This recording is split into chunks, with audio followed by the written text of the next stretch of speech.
সুপ্রিয় দর্শক, আসসালামু আলাইকুম। আপনারা দেখছেন বাক স্বাধীনতা।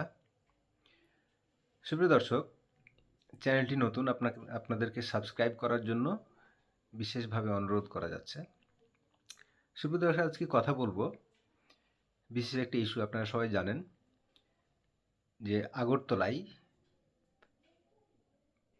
ইন্ডিয়ায়, যেটা ভারতে আগরতলায় যে বাংলাদেশের সহকারী হাই কমিশনার ভবনে যে আক্রমণ এবং বাংলাদেশের জাতীয় পতাকা যে অবমাননা এবং আমাদের প্রধান উপদেষ্টার কুশপুত্তলিকা পুড়িয়ে দেওয়া ইত্যাদি এইসব অবমাননা যদি ঘটে, তো আসলে ধিক্কার জানাই, খুবই ঘৃণা জানাই।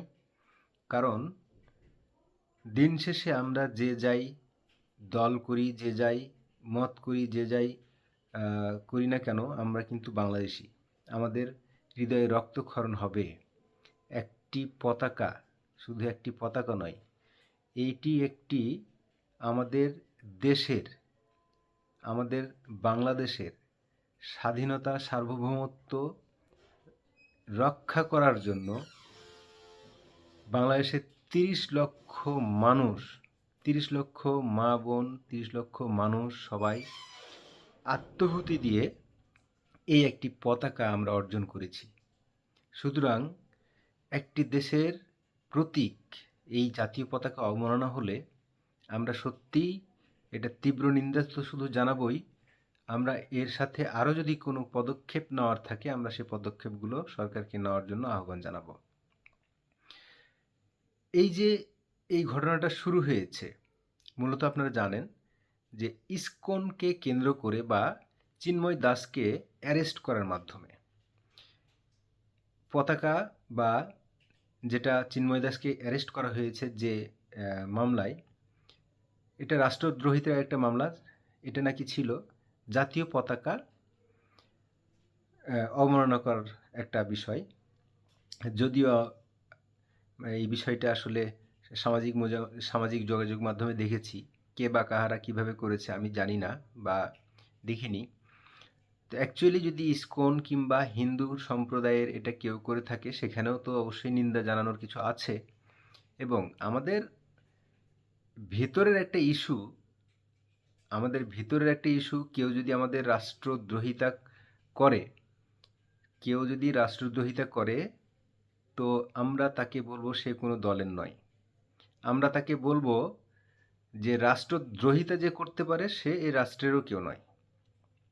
তাহলে আমাদের ইন্টারনাল ইস্যু নিয়ে একজন চিন্ময় দাস, আমাদের বাংলাদেশি যদি উনি নিজেকে দাবি করে থাকেন, তাকে যদি অ্যারেস্ট করা হয়, সে হিন্দু সম্প্রদায়ের কোনো নেতা হোক কিংবা বাংলাদেশের অন্য কোনো জনগোষ্ঠীর কোনো নেতা হোক, তাকে অ্যারেস্ট করা নিয়ে ভারতের এত মাথা ব্যথা কেন? এখন এই যে ইন্ডিয়ান মিডিয়াগুলো যে রিউমারগুলো ছড়াচ্ছে কিংবা খবরগুলো প্রকাশ করছে, ওরা যে এগুলো দেখাচ্ছে যে বাংলাদেশে ইন্ডিয়ার পতাকা অবমাননা করা হয়েছে, এটা আসলে সত্য না মিথ্যা আমি দেখি নাই। যদি এরকমটা ঘটে থাকে যে সামনে, মানে অর্থাৎ বাংলাদেশের খুবই নামকরা একটা প্রতিষ্ঠান বুয়েট, এই বুয়েটের বুয়েটের গেটে নাকি ইন্ডিয়ান পতাকা, আমরা যেটা সামাজিক যোগাযোগ মাধ্যমে শুধু দেখেছি, যে বুয়েটের মতো একটা প্রতিষ্ঠানে যদি এরকম কিছু কেউ করে থাকে, রাস্তায় ইন্ডিয়ান পতাকা এঁকে তার উপর দিয়ে পদচারণা করা, এটাও সত্যিকার অর্থেই খুব ঘৃণ্য কাজ।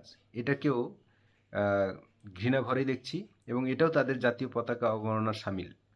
এখানেও আমাদের একত্রতা প্রকাশ করতে হবে। যদিও বিষয়টি আমি চোখে দেখিনি, এটা সামাজিক যোগাযোগ মাধ্যমে দেখেছি এবং পত্রপত্রিকায় যা পড়েছি এইটুকু। তো এইখানে এখন আমাদের যে ইন্ডিয়াতে যে সহকারী হাই কমিশনার অফিস ছিল, সেটিকে যে এভাবে তারা ভেঙে চুরে দিল, আমাদের জাতীয় পতাকাকে একেবারে তারা পুড়িয়ে দিল, এটার জন্য তারা একটা বিবৃতি দিল দুঃখ প্রকাশ করে। এই দুঃখ প্রকাশ করাই যদি হয়, একটা বিবৃতি দিয়েই যদি হয় সব শেষ, তাহলে এই দুঃখ প্রকাশ করিতেই সব মিটে যাবে। আর সমাধান কোনো কিছু হবে না, এরকম ঘটনা ঘটতেই থাকবে। বাংলাদেশ একবার দুঃখ প্রকাশ করবে, ইন্ডিয়া একবার দুঃখ প্রকাশ করবে। মুদ্রা কথা হলো, বাংলাদেশের সাথে ইন্ডিয়ার যে সম্পর্ক এখন একদম তলানিতে নেমে গেছে, এটা বাস্তবতা। বাংলাদেশের সাথে ইন্ডিয়া যদি সম্পর্ক তলানিতে নেমে যায়, তো সরকারের পক্ষে, বাংলাদেশ সরকারের পক্ষে, ইন্ডিয়ান সরকারের পক্ষে দুই দেশের পররাষ্ট্র নীতিগুলো এবং পররাষ্ট্র মন্ত্রী পর্যায়ে বৈঠক হতে পারে। প্রধান উপদেষ্টা সরাসরি নরেন্দ্র মোদীকে ফোন করতে পারেন, নরেন্দ্র মোদীর সাথে বৈঠক করতে পারেন। আমরা কিন্তু উচ্চ পর্যায় থেকে একদম বৈঠক করে বসার মতো কোনো ঘটনা আমরা দেখছি না। হ্যাঁ, একটা ব্যাপার শুনেছি, যেটা হয়েছে যে বাংলাদেশে যে ইন্ডিয়ান হাই কমিশনার আছেন তাকে নাকি জরুরি তলব করা হয়েছে।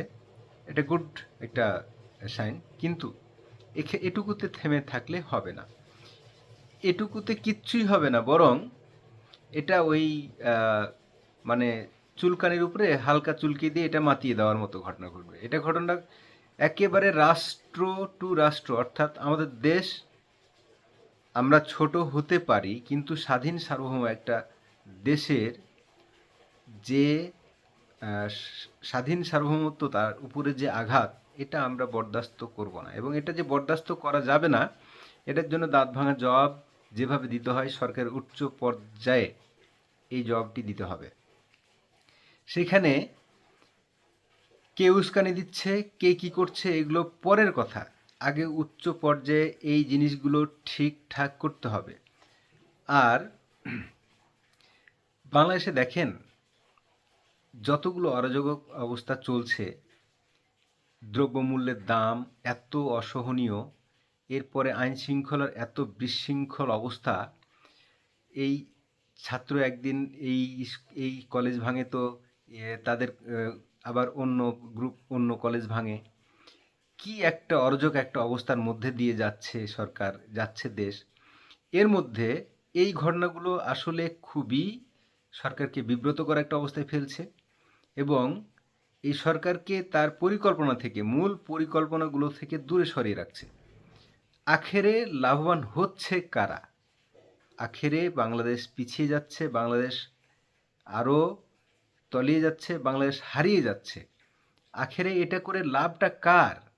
এই লাভটা যাদের, তাদেরকে খুঁজে বের করে এই সরকারকে আইডেন্টিফাই করে এখনই তাদের শাস্তির আওতায় নিয়ে এসে দেশটাকে শান্তি শৃঙ্খলা এবং দ্রব্যমূল্যের অসহনীয় অবস্থা থেকে বাংলাদেশের মানুষকে মুক্তি দিতে হবে। না হয় দ্রব্যমূল্যের যে চরম অবস্থা, তাতে দেশের মানুষ আপনাদের প্রতি, এই একটা ইস্যু নিয়েই কিন্তু আপনাদের প্রতি অর্ধেক জনপ্রিয়তা কমে গেছে, অনেক কমে গেছে। বর্তমান সরকারের যে জনপ্রিয়তা, তাতে আপনার উপরে কি করছেন। যদি বাংলাদেশের মানুষের পকেটের টাকা থাকে, পকেট ভরার টাকা থাকে, বাজারে গিয়ে দেখে যে যেটার যা দাম হওয়া উচিত তাই, যেমন সিম যদি 30 টাকা, 25 টাকা, 30 টাকা হইতো, ডিম 30 টাকা হইতো, এই যে পণ্যগুলা, চাল যদি, যেটা এখন 60 টাকা 70 টাকা, সেটা যদি 30, 35, 40 টাকা হইতো, কিংবা এরকম ধরনের কাঁচা বাজারগুলো যেভাবে ডবল দাম হয়ে আছে, এই জিনিসগুলোর প্রতি আপনারা দৃষ্টি দেন, আপনাদের জনপ্রিয়তা হু হু করে আবার বেড়ে যাবে, আমি আশা করি। তো সুপ্রিয় দর্শক, অবশ্যই সরকারকে খুব সচেতন থেকে এই বিষয়গুলো মোকাবেলা করতে হবে আগামী দিনে। কারণ আগামী 6টা মাস রাজনীতিতে এবং বাংলাদেশের জন্য খুবই গুরুত্বপূর্ণ হয়ে আসবে। কারণ আগামী 6 মাসে হয়তোবা জনাব তারেক রহমান দেশে ফিরবেন, এদিকে ডোনাল্ড ট্রাম্প ক্ষমতায় বসবেন। এটা নিয়ে, এই দুইটা ইস্যু সামনে নিয়ে অনেক কিছুই ঘটনা ঘটবে, এবং এই ঘটনাগুলো আমরা আসলে সামনের দিনে দেখতে পাবো। যা ঘটুক, আমরা ভালোটাই চাই এবং ভালোটাই ঘটুক, এই প্রত্যাশা করি। সুপ্রিয় দর্শক, আজকের মতো এখানেই। অন্য কোনো একটি ভিডিওতে দেখা হবে। ভালো থাকবেন। আল্লাহ হাফেজ।